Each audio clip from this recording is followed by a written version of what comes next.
NPCI FASTag rule में एक बड़ा बदलाव करने जा रहा है और यह बदलाव इतना जरूरी है, इतना महत्वपूर्ण है कि हर इंसान को इसे अवश्य जानना चाहिए।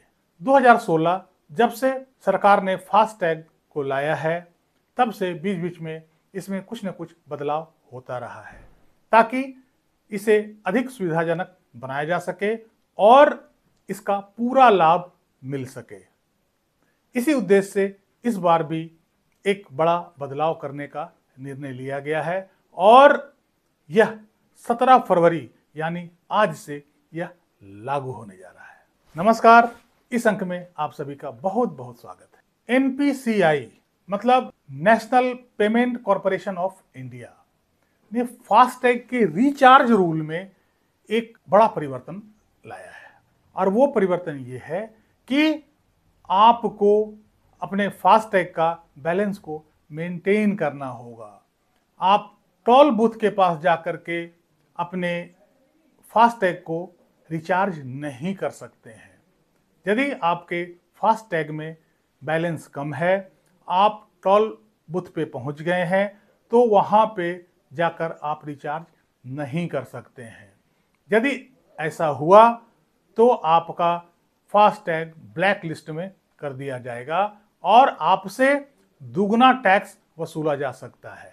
मतलब यदि आपके फास्टैग में बैलेंस नहीं है और आप टोल बूथ के पास पहुंच गए हैं, वहां पे आपका फास्टैग बैलेंस लो दिखा रहा है, तो आपका फास्टैग को ब्लैक लिस्ट कर दिया जाएगा।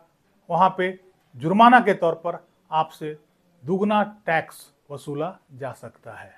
ऐसा इसलिए कि फास्टैग जिस उद्देश्य से बनाया गया था कि टोल पे जाम ना लगे, जिसके कारण लोगों को परेशानी ना हो और फ्यूल कंजम्पशन भी बचे। पहले घंटों घंटों गाड़ियां लाइन में लगी होती थी, उसी से छुटकारा पाने के लिए यह फास्टैग की व्यवस्था की गई थी। और यदि आपका फास्टैग में बैलेंस नहीं है, आप वहां पे जाकर रिचार्ज करते हैं, तो फास्टैग का कोई फायदा नहीं होता है। इसलिए यह रूल एनपीसीआई द्वारा लाया गया है। तो आप अपना फास्टैग के बैलेंस को पहले से ही चेक कर लीजिए और बैलेंस को मेंटेन रखिए। टोल बूथ पे पहुंचने से कम 1 घंटा पहले आपका फास्टैग रिचार्ज होना चाहिए और टोल बूथ को पार करने के 10 मिनट बाद ही आप अपना फास्टैग को दोबारा रिचार्ज कर सकते हैं।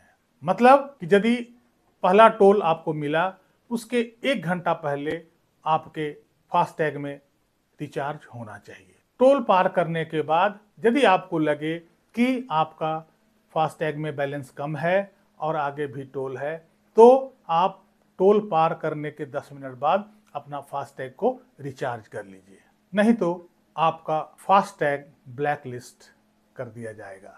फास्टैग को अमूमन 3 कारण से ब्लैक लिस्ट कर दिया जाएगा। पहला कि यदि आपका लो बैलेंस है और आप टोल बूथ पे पहुंच गए हैं। दूसरा ये कि यदि आपका फास्टैग का केवाईसी वेरिफिकेशन नहीं हुआ है।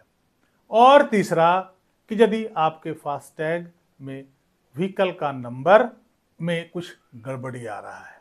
इन 3 कारणों से आपका फास्टैग को ब्लैक लिस्ट कर दिया जाएगा। तो उम्मीद है कि आप इस बात को समझ गए होंगे और अपने फास्टैग में प्रॉपर बैलेंस मेंटेन कर लेंगे यदि आप कहीं जा रहे हैं हाईवे पे। तो यह एक महत्वपूर्ण जानकारी थी, इसलिए मैंने सोचा कि ये जानकारी आप लोगों तक शेयर कर दूं। इस अंक में यहीं तक। कैसी लगी ये जानकारी कमेंट बॉक्स में जरूर लिखिएगा। मिलते हैं अगले अंक में, तब तक के लिए जय हिंद, वंदे मातरम।